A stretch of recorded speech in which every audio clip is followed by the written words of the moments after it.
welcome again this afternoon.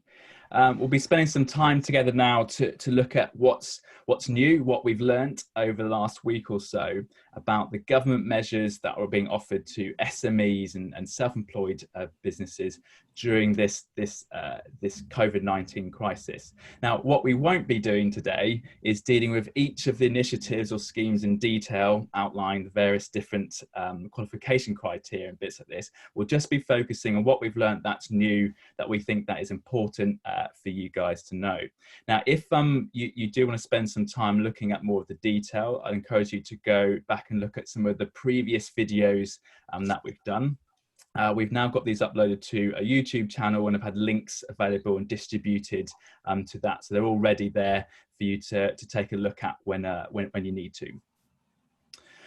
Okay, so Ravi is also joining me today. He's going to bring in some insight about what we're seeing actually happening within our client base and how we're helping them, our clients, on a day-to-day basis. So what is available out there? Let's just have a quick rundown about the environment that we're looking at. So at the top, and probably the most important right now, is the coronavirus job retention scheme. We've got the mirror of that, the self-employed income support scheme for those outside of employment. We've got a couple of cash grants available for businesses at 10K and 25K level. We've got CBILS, or the coronavirus business interruption loan scheme, of loans being distributed to, or guaranteed loans being distributed to SMEs.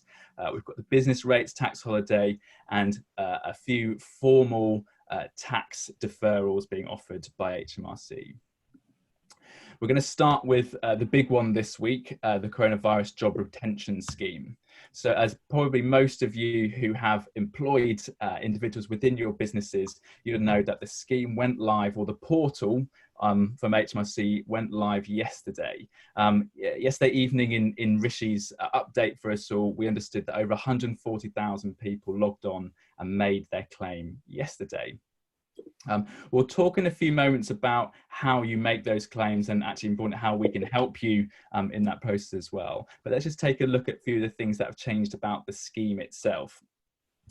So the first part is that the scheme now has been extended in terms of the time period that can capture employees that qualify inside your business. So previously, the rules were that only those that were employed in your business before 28th of February and were included in an RTI submission were to be included in the scheme. That has now been extended to the 19th of March. But it's worth reiterating that the wording says that it's those employees that were in the business before 19th of March and were included in an RTI submission that are eligible for being furloughed.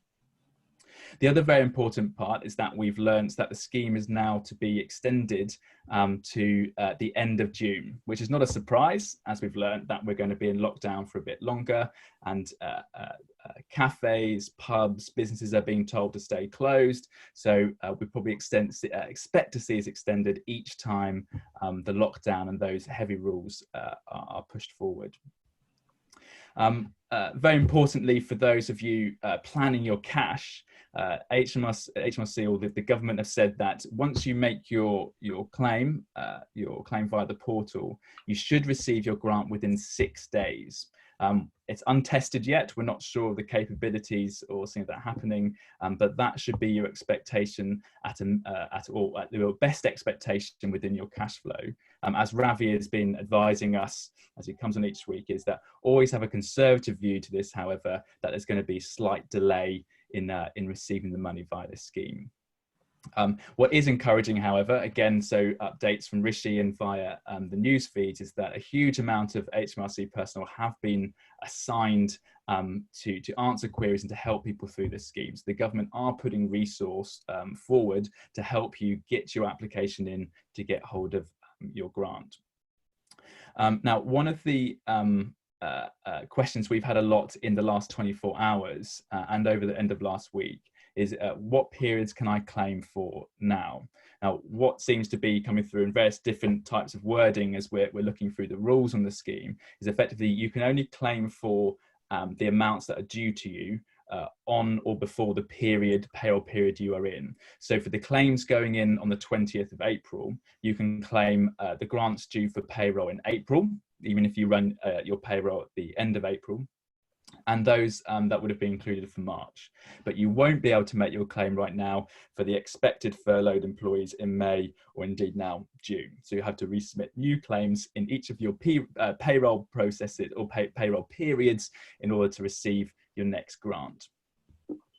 Now, Ravi, just to kind of switch over to you quickly, are there any interesting comments or things that you're doing with clients from a cash flow perspective and planning for these grants coming in? Sure. So one of the things we are doing is as you quite rightly said, with the portal being open as of Monday, we've been forced to be very specific in terms of which staff we've furloughed and when. That's obviously we've known about that for a little while now. What we're not doing is necessarily bringing forward by too much the date by when we'll receive the money from HMRC, because as you said quite rightly, whilst portal open on Monday and they are saying 6 days, we're yet to see any funds released, and things like this can tend to take some time. So we are still leaving it in there at the back end of next week, early the week after. And we're now starting to think about, okay, which staff are going to continue to furlough into May, and which aren't, and what we're doing from an output perspective. Okay, great. So just reiterating that point, is still be conservative in your cash flow planning. We've got this message that it takes 6 days to receive the cash, but that is untested for us yet. And I want to see hard evidence of that time and that cash being paid out before I'd be happy to plan that 6 day into my cash flow. It's always also worth mentioning at this point, we've had a number of questions from clients around my wage bill is meant to go out now. I don't have the money to pay it. I will do when I have my grant. What do I do? Now, clearly in that situation, you're going to need to defer your payroll payment going out to your team, which is not an easy decision to make. And it's one that you have to make in clear, transparent communication with your team. And probably like all of these things we keep going back to is if you can get hold of some HR advice, either from a lawyer or HR advisor, about what the tone of the communication, if there's any formal communication you need to put in place between you and your employees before you do that. But we have seen wording in various different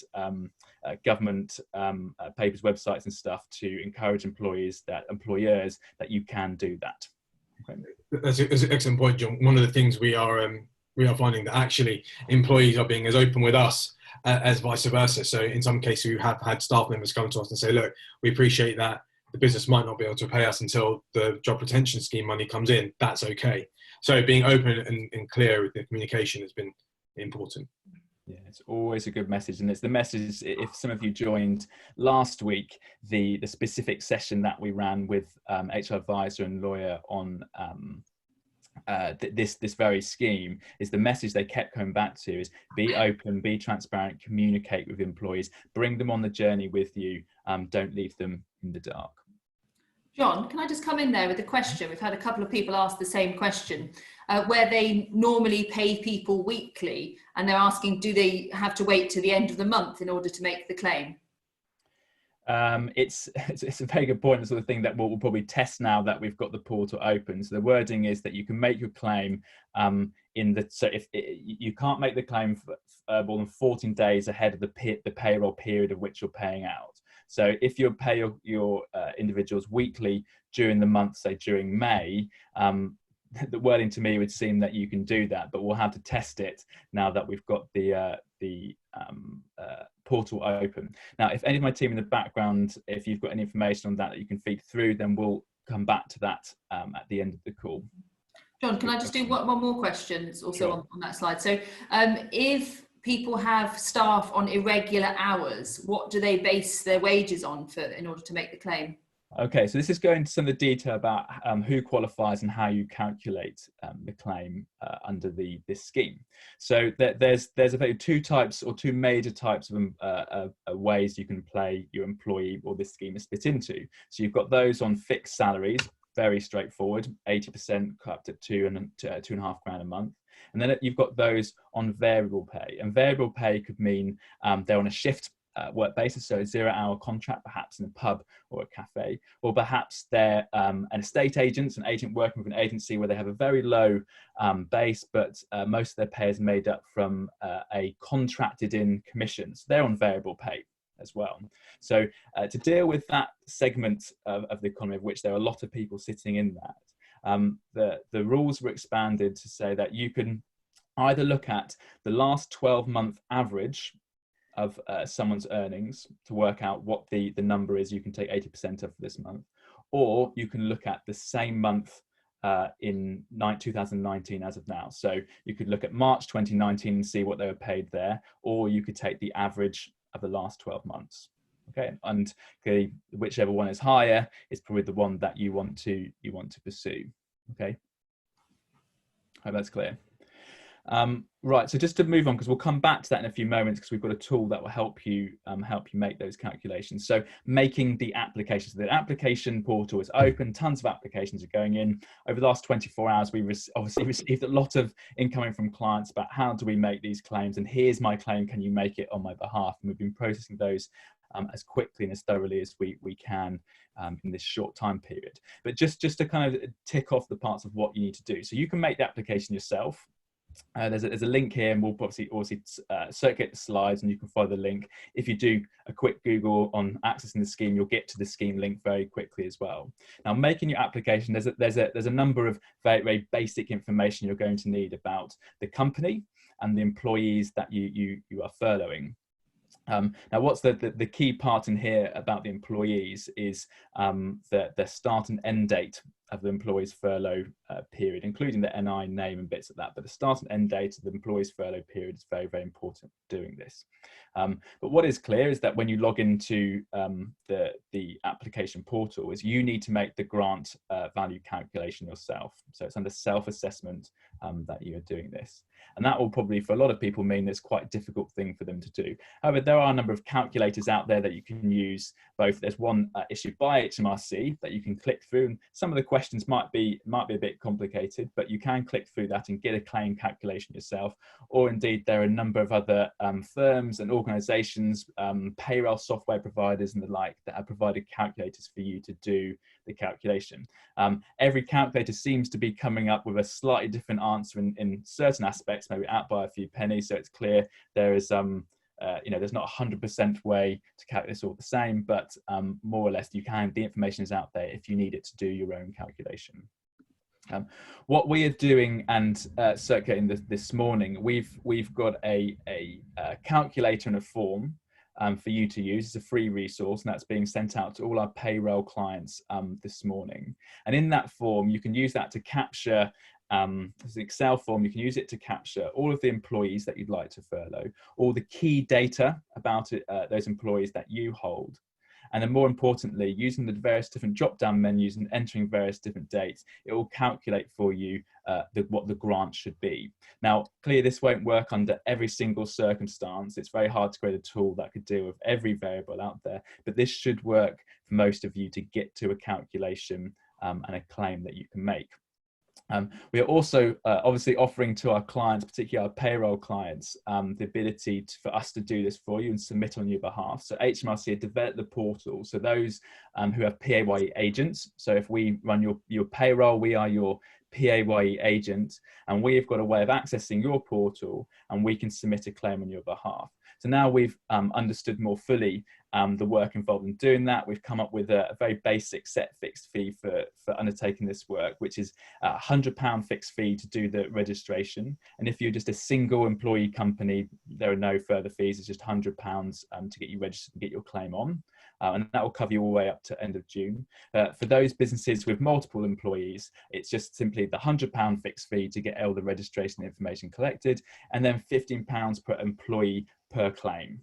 So pretty straightforward. And we can either use data that you send to us, or you can use the Excel form to fill out and ask us to help you populate it with PAYE information that we hold on your employees. But there is an email being circulated this morning by our payroll teams to help you with that. Rosie.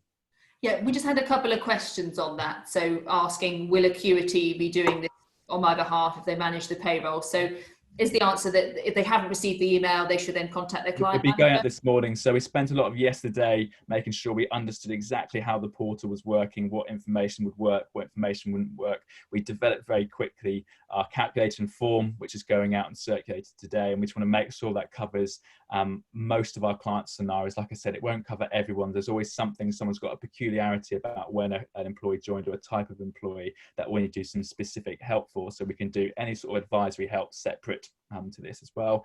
But in that email being circulated this morning, you'll get information about these fixed fees that were put in place to cover the extra work here, and also a copy of the CJRS calculation form that we developed for you yesterday. Okay. I hope that's clear. Okay, so that's everything we know about the furlough scheme at the moment, and I'm sure over the next week we're going to learn a lot as we're making a lot of applications for our clients. We're going to learn what works and what doesn't work, and we're also going to learn a bit more about where HMRC are questioning and asking us further questions about our clients' applications, and also to see how long the cash actually takes to reach our bank account. So next week when we report, we'll hopefully have further updates on all that with some of this week of experience behind us. So let's quickly then touch on the self-employment income support scheme. So remember, this is the mirror of the furlough scheme for employees, but for the self-employed.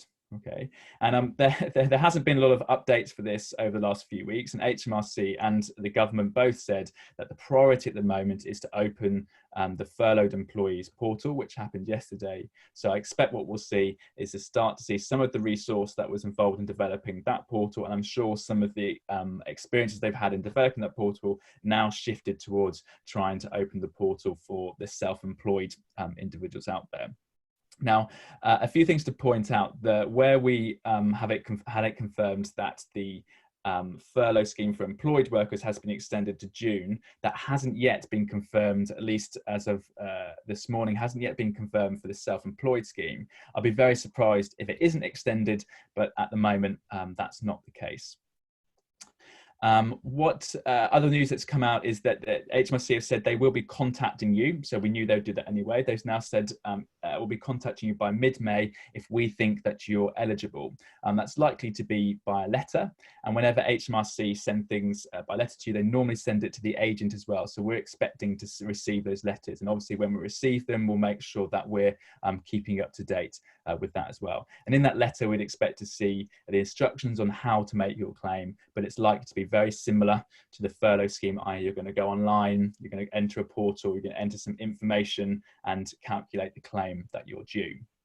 Now, what is really, really important to emphasize here, and it's nothing new that we didn't already know, but you must have your self-assessment tax return for 18-19 filed if you want to qualify for this scheme. The government very kindly extended the period under which you could submit your tax return and receive no penalties to the 23rd of April, which is in 2 days' time. So you must have it submitted by then, otherwise you will not be included, or you'll be excluded for accessing this particular scheme. So even if you think you've got a complex return, there's no way you could do that. We could potentially help you get a provisional return in with provisional numbers and update it later, but you must have that return in. Now the last, oh sorry, Rosa, do you have a question there? Yes, we just had a question from John Denham. Is asking, do we need to prove loss of earnings? It's not clear yet. Now, with most things to do with tax on a self-assessed basis, you need to create a reasonable argument that you qualify for a certain thing. So I think you need to have the documentation or evidence behind that an individual hasn't been paid or hasn't received earnings. Your client has stopped paying you. There's a contract being lost.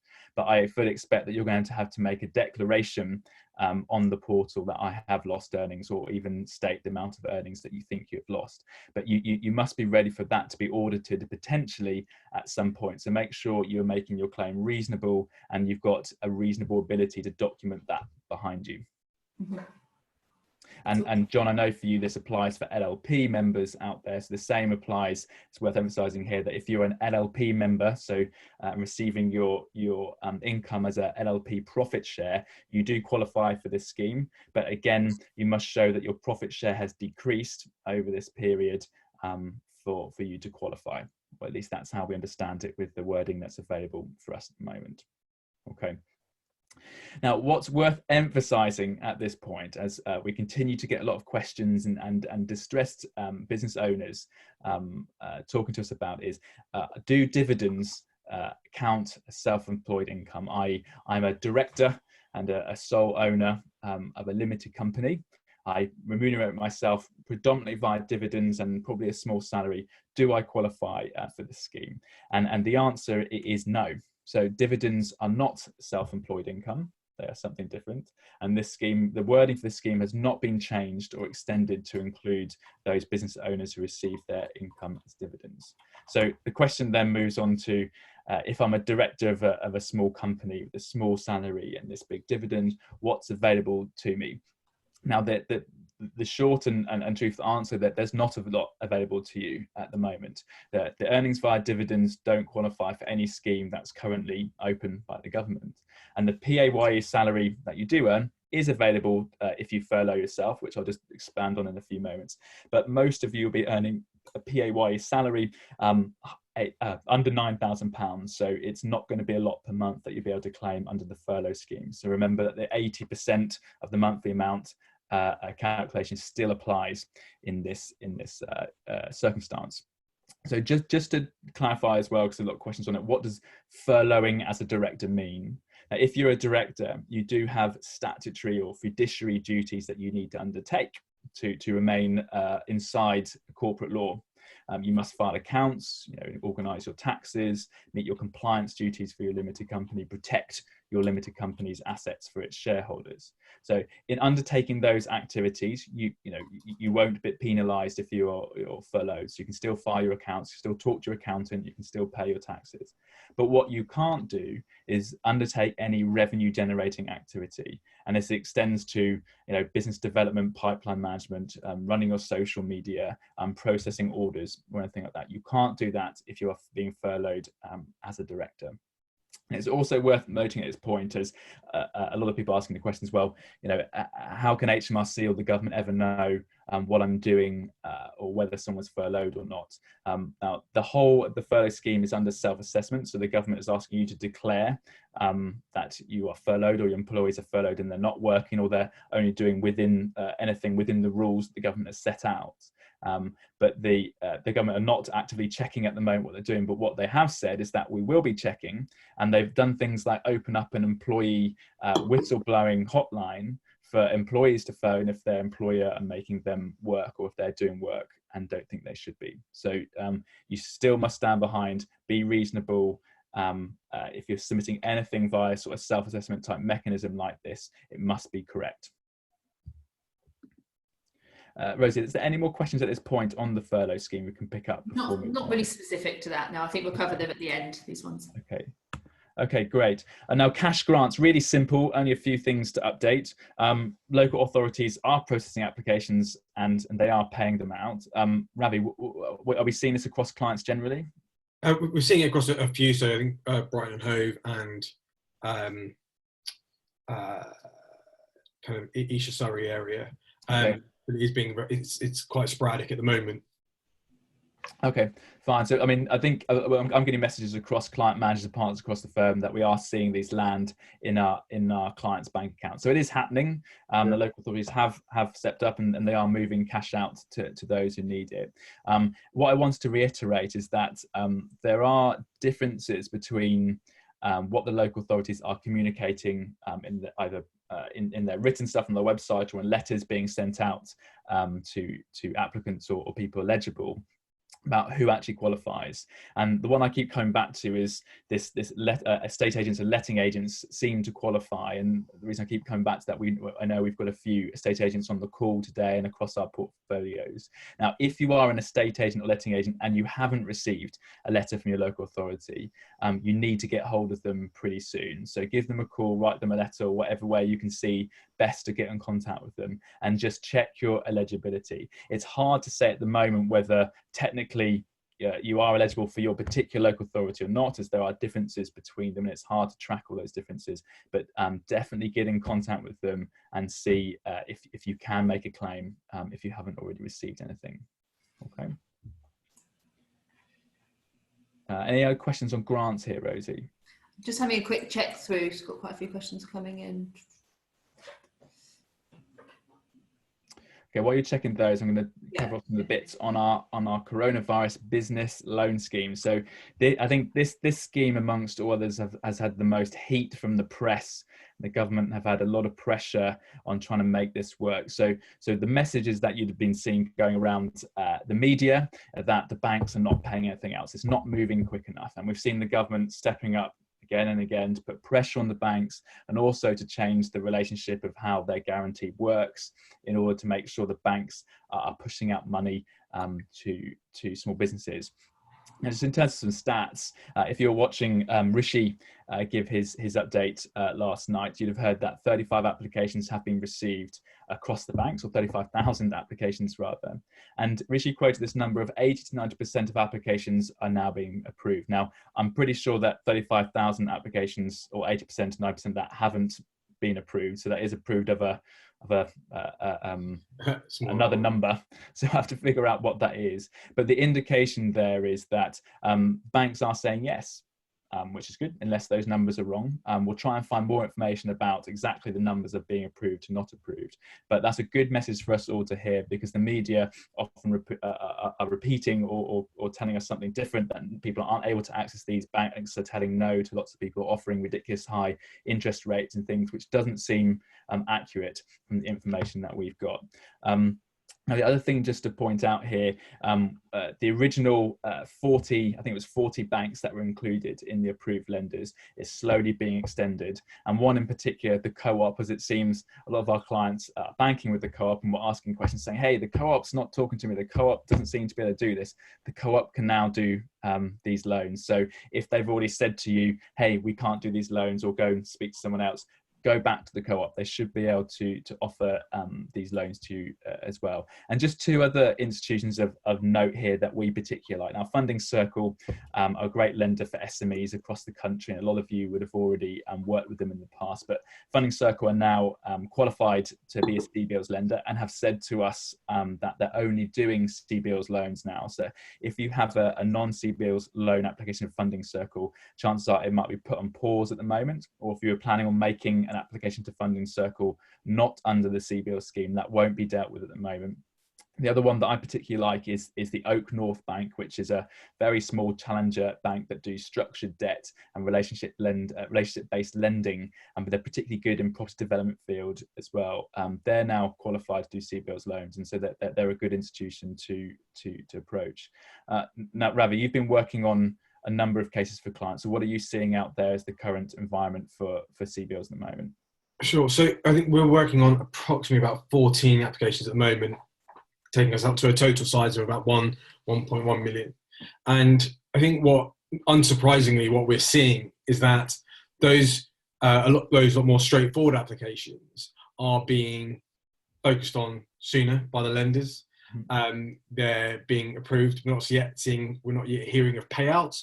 We are hearing of some approvals out there, but that those lenders are taking somewhat longer over the trickier application forms. The note we went into this, and you and I talked about this for a few weeks now, of the notion being that if you're lendable before, but you are being affected by coronavirus, you'll be a good candidate. That approach still seems to stick. I think what you are seeing is an approach by the lenders to say, okay, let's get all those straightforward ones done out the gate, and then let's focus on some of the trickier ones, which is useful information for us because it's helped us adapt our approach in terms of applying for these loans. I can see that a lot of that's probably driven by banks wanting to get the stats up. So if they can process the quick and easy loans now, they can get those stats up saying, hey, look, we're making loans, the money is flowing, which in some extent makes sense. So that's a good message. So if you think you've got a straightforward, easy lend, you should be able to get that through quicker. But if you've got a complex lend, start work on that early and reach out and get help. Actually, on that point, Ravi, how are we actually engaging with clients? Because it's worth just reiterating that. I've put up a slide about it here. So how are we helping clients Sure. with capital raising? So just before I jump into that, just to reiterate your earlier point, going through, if you bank with some of the high street lenders, going to your relationship manager and just taking the time to speak to them and solidifying that relationship is really important, because we're finding that those that are being pushed through quicker are with companies that have a strong relationship with their relationship manager. Yeah, so to reiterate that before I talked about it, so you always use your current relationship with your bank first before you try and get us or anyone to help you push through a more structured application, because that relationship seems to count for a lot in today's climate. Okay. Exactly. So the way in which we've been working across the applications I just talked about, the way we're working with some clients is it kind of falls into a couple of key sections. So we have a call with them, a strategy call to understand, okay, what was the state of the business before? How has coronavirus really affected the business? What are we doing? Because that's a key question the banks are asking. What are we doing to mitigate the effects?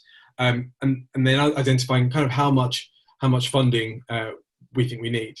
What that allows us to do, and me and the team, is to then say, okay, based on how we understand how the business works and the amount of money they need, what types of facilities do we think is going to be the most appropriate here? Because again, this all goes into hand with making the bank's life as easy as possible and getting to that yes.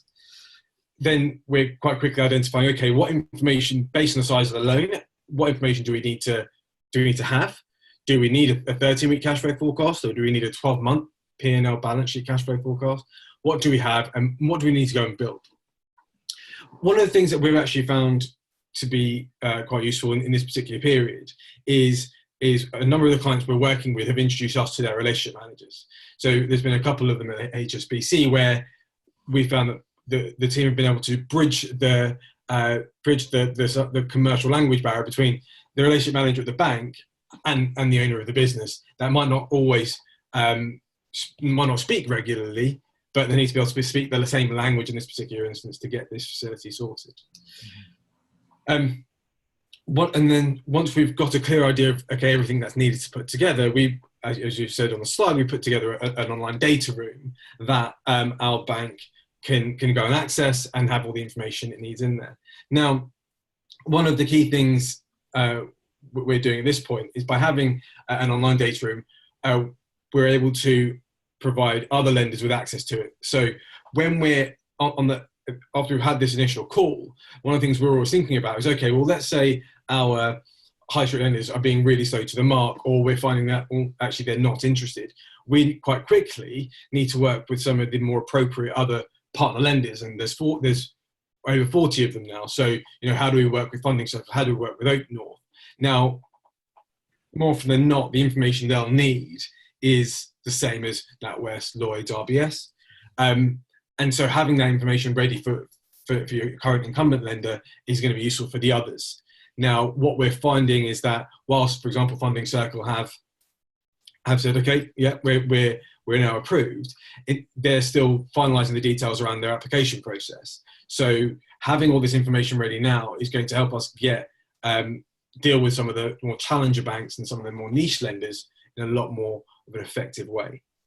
Great. So effectively, if what we're able to do is that if you're not able to quickly access the money that you need via your relationship with your bank, for example, just switching on overdraft, what we can do is just pick up all the extra work that needs to be done to get a loan application over the line, including the creation of documents. But more importantly, we create a market for your loan needs. So we go out to plenty of lenders to hedge the risk of someone saying no, and also to get the best terms for you. And we've got some reduced pricing of what we normally work on as a corporate finance team on that. So just reach out to your normal partner, client manager, or Ravi or me if you need some help with this, if we can look to taking your application, your loan a step further.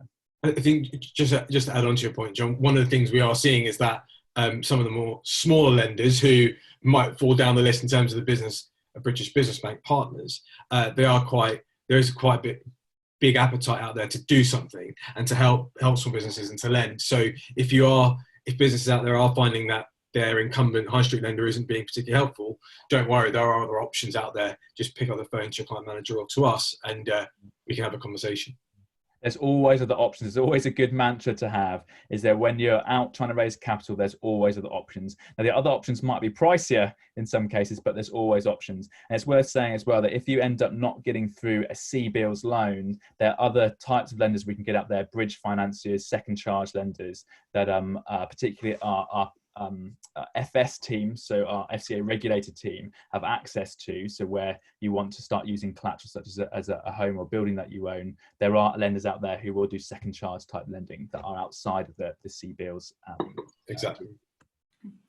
John? Good. All right, so go on. Sorry, Rosie. We had a couple of questions on this from Nasser Karambakis. I think I'll just bring him in to ask the questions live.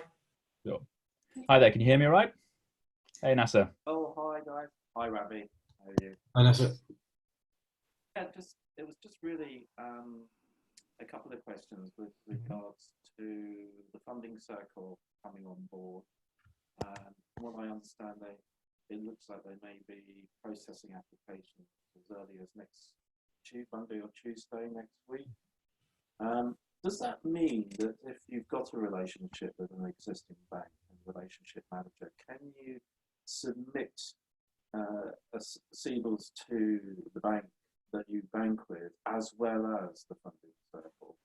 Or are they still going to stick to just filing it off to your main bank first? So it's a good question. I mean, the approach that we're taking is make as many applications that you can. And generally, when we run a capital raising process, we will talk to many lenders or equity financing partners, whatever the raise is. We'll try and create a market for your need. That doesn't always mean that everyone's playing each other and reducing prices, but it does mean you've got a number of different options, and you can choose which is the best fit for you, which isn't always price. It might be some are requiring PGs and some are not, for examples. Now, so if you are keen on making an application to Funding Circle and you've already got one in situ of your bank, I just keep making both. You can always say no to an application once it reaches final destination. And I think a part of your question also was around if you've already got an existing relationship with Funding Circle. I'm not sure if that was that or with the bank, but I think any existing relationship Funding Circle does help, because they do track they do keep data on your track record. But Funding Circle very much is a computer says yes and computer says no organisation. They've got sophisticated models that credit rate you, and they generally follow those guidelines. And you'd have a long track record with them before they'd move outside of that. But yeah, make both applications. Cash is king. Whoever lender can put up their hand first to say would lend to you is probably the right one for you. But on the whole, high street banks will be cheaper than Funding Circle in our experience. And just John, on that point, we've had one of our clients who manufacture a business. They're the bank that provides the asset finance is applicable for the CBILS, and they've asked us, look, even if you've applied through your normal commercial lender, please apply through us as well, because we think we might be able to help. So we are hearing that from some of the more lenders are inviting you to say, hey, look, please make an application because we might be able to help you under this scheme. Definitely. Good, because it's worth noting that, you know, for lenders this is a good thing as well. You know, they're able to get more cash out there to, you know, effectively sell more product and have a lot of it guaranteed by the government instead of having to enter into a PG negotiation with you. And on the PG point, I think I had this on an earlier slide, is that if you are applying for a loan or receiving a loan under 250k, there should be no PG on that loan under the CBILS scheme. And above 250k, the lender can ask for a top up on the government 80%, so they can ask for 20% of the loan value to be PG, so personally guaranteed by you. And Funding Circle have a history of only really making loans under a personal guarantee. So this is you know, a really interesting spot to get a loan with Funding Circle without a personal guarantee on it. Okay. Is there any more questions on CBILS, Rosie, that are worth picking up? No, there's lots of questions, but I think we can cover them at the end. Yeah. All right, just to come into land now to add on something entirely new that we're starting to learn about, which has probably got a smaller uptake or smaller pool of clients where this will apply to. And this is these are schemes aimed really at firms that are on the sort of startup spectrum and the R&D, so creating technology type spectrum. So the first one is this thing called the Futures Finance Fund. So this is a fund that will be launching to May, June. For me, it's not entirely clear yet.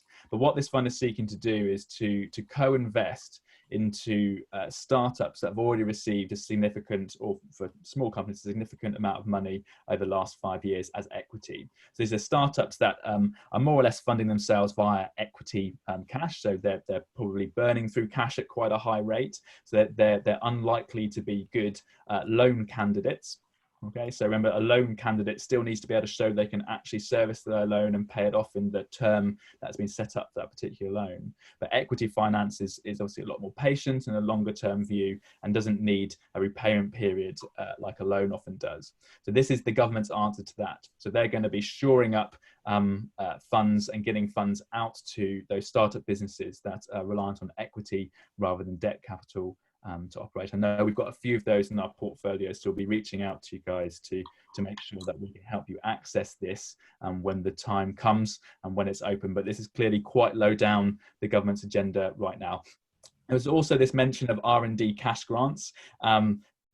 Just to be clear here, this is not an R&D tax credit.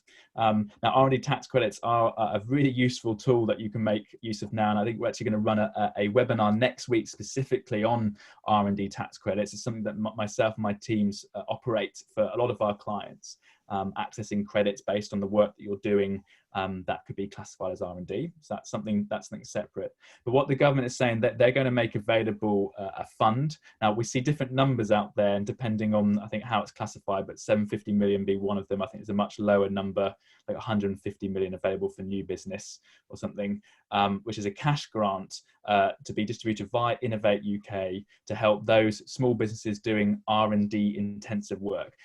Not clear to me yet what R&D intensive work is, but it may be something similar for those businesses that undertake or receive an R&D tax credit. So maybe some other funding available for you later, but not much information available on those yet. All right, so that brings us to the end of our main updates. So if we want to switch over to Q&A, Rosie. Okay, yeah, great. So we've got lots of questions that have come in, the questions from now and also the pre-submitted ones. So I'll begin with some of the ones that have been submitted. We had a couple of sort of more HR related questions.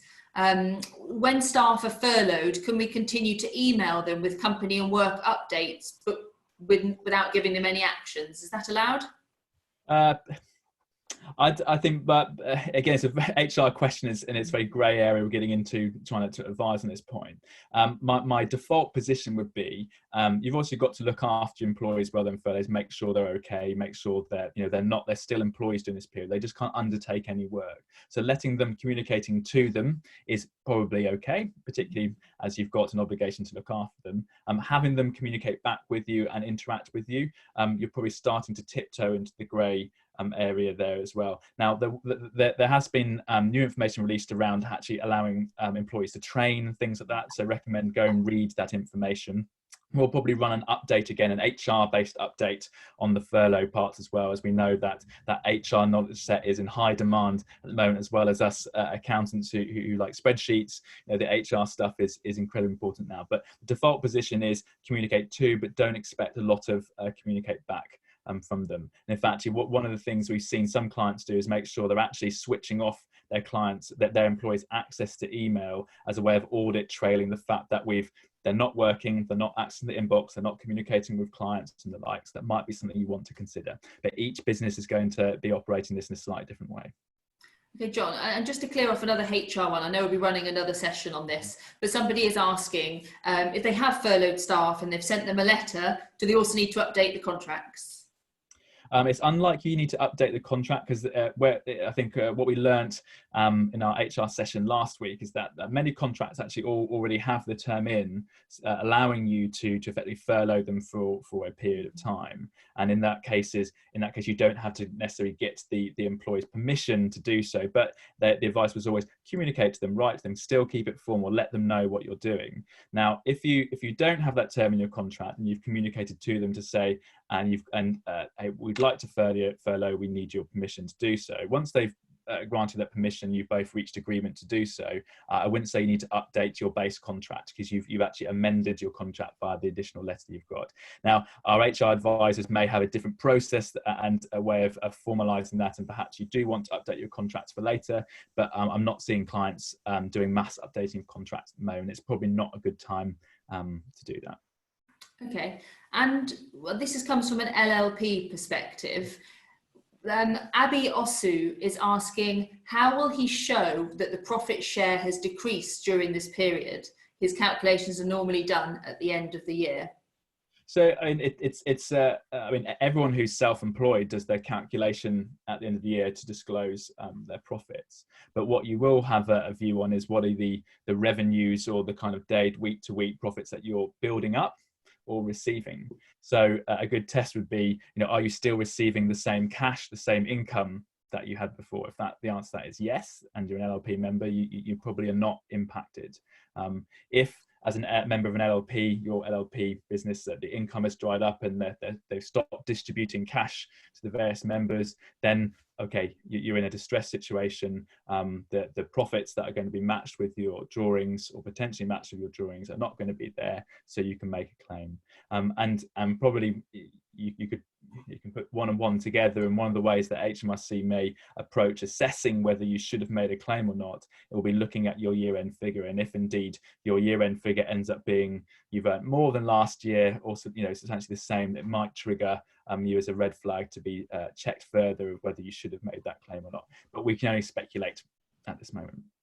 And we've got a couple of questions that were pre-submitted around furlough, asking what extra support is there besides furlough for company directors, and another question, how long do you think the furlough scheme is going to go on for? So for company directors, you've really been left in the shadows to try and find your own way through this at the moment, as we touched on earlier, in that your dividends that you probably receive as a director owner of a business are not covered under any scheme, and the small salary that you receive is unlikely to give you much return if you furlough yourself.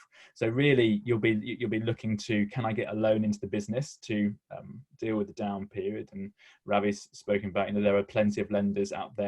More lenders are saying yes, and you can go out and you can create a market for the loans out there. So it's worthwhile exploring that, particularly if it's just an overdraft. So if you've seen, you're saying that I've got a period that's quite quiet at the moment, but I expect it to pick up once we start to get people out, people start to transact again, things pick up again. You might want to just talk to your bank about an overdraft that you could use to meet your drawing requirements on a week-to-week, month-to-month basis. But you should also looking as a director of a small business as how do I reduce the outgoings of my business over that period as well. Ravi, is there anything you want to comment on that for small business? I think we touched on this when we looked at the cash flow model.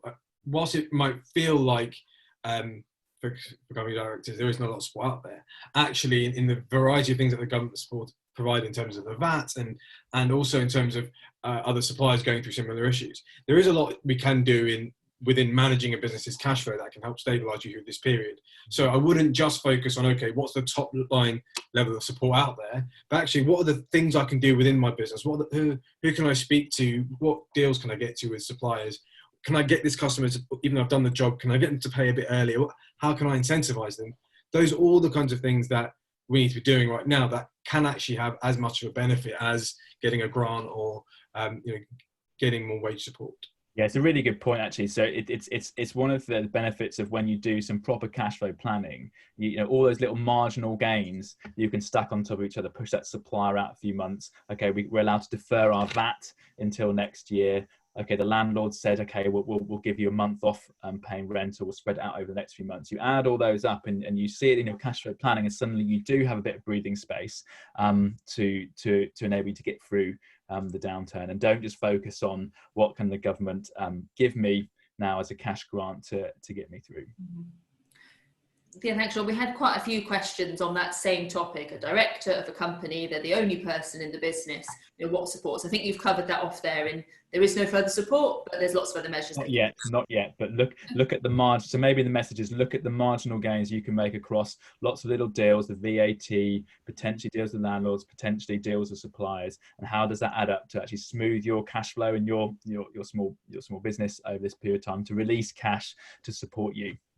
Yeah. Okay. And so we have a question from Amit Datani that was pre-submitted, saying some of his tenants are unable to pay the rent, and he's in a buy-to-let mortgage. Could the interest be waived, or could he be paying in instalments? Okay, so last week we had one of our partners, Simon Howitt, speak to us about some of the things landlords are facing. Simon Howitt leads a lot of our work with landlords. I think also just worth noting, if you're a landlord this week, I think it's Friday, is it Rosie? We're running a landlord specific session where we'll deal with lots of the Q&A that we're getting in from landlords. But the message in terms of what can landlords do with one, their tenants, and the debt sitting behind them is the first message is that Simon has found across his portfolio of clients and personally that 99% of lenders are offering capital repayments and interest holidays, and most of the time for buy-to-let, when it's interest only, they're effectively rolling up the interest and spreading it over the remaining term of the loan. So there's no big cash flow disadvantage for you later on. It'll just be a small increase in the payments later on. Now, in terms of the deal you could reach with your tenant, it could be that you say to your tenant, fine, okay, a workable deal for me is if you cover my costs, and my costs are £200 rather than £1,000 month rent. That could be a deal that you reach, a middle ground, so that you don't have to do a deal with your lender. But one of the things that Simon said, and an advice he's been handing out, is just communicate with your tenants. We're clearly in a very distressed environment, and a lot of your tenants will be extremely distressed as individuals losing jobs or losing wages, jobs, and businesses who are losing custom. Try and reach a middle ground, a way that both of you can make it through the period we're in, and be lenient with your tenants. Okay, and we've got quite a few just small questions here. So Mark Godman is asking, are we able to defer monthly PAYE tax payments? Good question, Mark. Now, the only formal sort of formalised payment scheme that we've been offered so far is with the VAT. Okay, so your VAT payment landing over April, May, June, you can defer to 2021. It's a deferment, not a grant, so you've got to make provision for that period. PAYE didn't fall as part of that. Now, having said that, PAYE, you can reach a general normal time to pay arrangement with HMRC, and HMRC have been leaned on by the government to be lenient in the time to pay arrangements. But in approaching any negotiation with HMRC, rule number one is always file and disclose the return that shows the tax, be it VAT or PAYE return. So disclose them what you need to pay, and then immediately pick up the phone to them. So don't wait until the payment has passed and you should have made it. Pick up the phone to them, let them know that you're going to struggle to make this payment. This is why. And this is why it won't happen again in the future, because we're going to make arrangements to better cash flow this. We're going to get other funding in, and this is my offer. Okay, and in your offer to HMRC in the past, outside of a crisis scenario, we've always found that you can get a 3 to 6 month quite easy, and the 12-month is a bit of a push, but they do exist out there. But any offer that we generally help clients make starts with a small amount up front. So if you have, let's say, £20,000 owed under PAYE, we'd say perhaps that HMRC, we can offer you £5,000 today with the final 15 grand payable over 6 months. How does that work? And quite often, if you can pay something today and put it onto direct debit as well, it's often something they ask you to do, you can pay it over a longer period of time. But certainly, don't let a PAYE or any other tax payment bust your cash flow. Hold back the cash, talk to HMRC, and come to an arrangement. Okay, great. And another one on rates, or Joan Guillard has said, should we get a rates holiday for self-catering apartments, the self-catering apartment part of her business? No, it doesn't qualify at the moment. So the rates holiday is to do with retail, leisure, so cafes, pubs, cinemas, and basically that. So it's not to do with holiday lets, nothing like. So actually saying that, there's hotels are included in it, so it could be a grey area. So I'll just hedge that a little bit. So actually, if any of our team have found yet you've had any questions to deal with that, please put the message through, and we'll deal with it as we get onto the end of the call. But perhaps we'll deal with that more specifically with you one-to-one if you've got a holiday let. I think the answer is unlikely that you'll get the rates holiday, but it's worth looking at. Okay, and we had a question from Melanie Jin. She's saying she processed a normal director's annual pay on the 25th of March for the minimum threshold, but the portal said she has no eligibility, no eligible employees. Why would that be? It might be a specific question there, John. So at with the portal just opening, we'll probably start finding the flaws in how it works and it doesn't work. And if you have an annual submitted payroll RTI for a directed payment, for example, that might be a bit of flaw in the portal at the moment. And what I suggest is that you get hold of your usual client manager or partner at Acuity, and our payroll team can engage with you to help you make a submission or talk to HMRC. But I'm pretty sure that over the next week or so, we'll find lots of flaws and things that don't work when you try to submit a particular claim. But unfortunately, we don't know a lot at the moment in the first 24 hours. Okay, and we have a question from Mark Breen. I think I'll just see if I can bring him in, John, because it's quite a complicated one. So Mark, I'll just bring you into the call. Come on in, Mark. Mark's on mute. Yeah, stuck on. There we go. Hey, Mark. Yeah, hello there. Hi, John. Can you hear me? Yeah, we've got you. Good, great. So yeah, I just had a question on, there've been some pretty specific guidelines talking about how on the furlough JRS schemes, any grants received absolutely have to obviously go directly to your staff. I suppose that the thing I want to check is that how careful do we have to be surrounding the flow of cash? So are we okay to, for example, submit our claim using via the online portal today, while that claim is being processed, still continue to pay our payroll at the end of the month, effectively then reimbursing the business later as and when the claim is received from the government? So I guess it's a specific flow of cash through that I'm asking about. Okay, I think Ravi, you've seen this actually with a number of clients and also other cafe clients, Mark, as well. So do you want to comment on that, Ravi? Yeah, so I think there's a couple of key things here, and as John mentioned earlier, I think the idea that because the government might come back and audit us, it's something that to bear in mind. Now, one of the key things, so as John mentioned with a cafe client, we've had to pay out the salaries, and then with the furlough money coming back in to subsidise the business. So what we've done is in that particular business is we've paid out the staff as usual, and then going to use the furlough money to supplement the business's cash flow.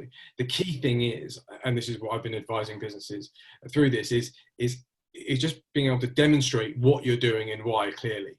Because effectively, if let's say, for example, HMRC were to look at what we've done, if we can clearly demonstrate, look, we've had to pay the salaries, this is how much it was, and you can see this is the furlough amount of money. There wasn't a mismatch; it was pretty much there or thereabouts. We might have topped it up, and therefore we've incorporated that money back into the business's cash flow.